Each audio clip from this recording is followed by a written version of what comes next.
Hi, I'm Sarah Mountain. I'm a 5th grade teacher at Highland School, and I've been teaching at 5th grade for 2.5 years now.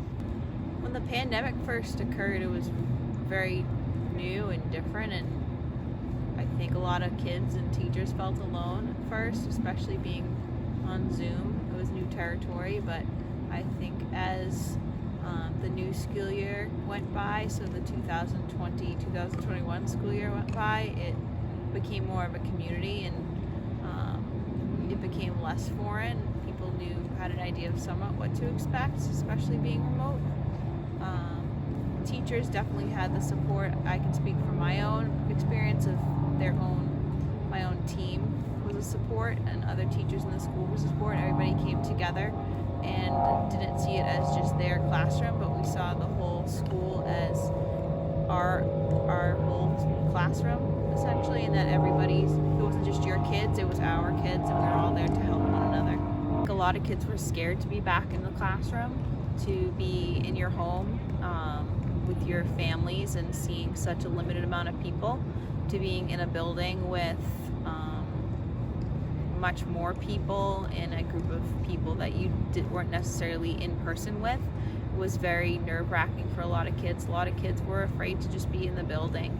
And I know a lot of teachers were similar, just to be apprehensive to be into the building.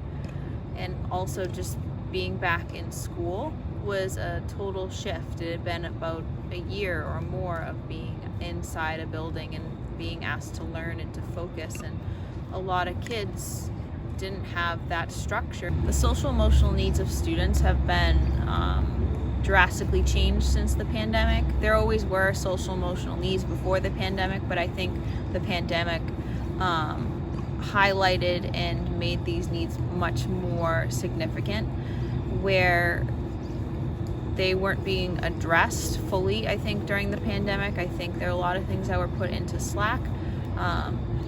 But now that we're fully in school, I definitely see a change in behavior in kids, specifically with just attention and how we interact with one another.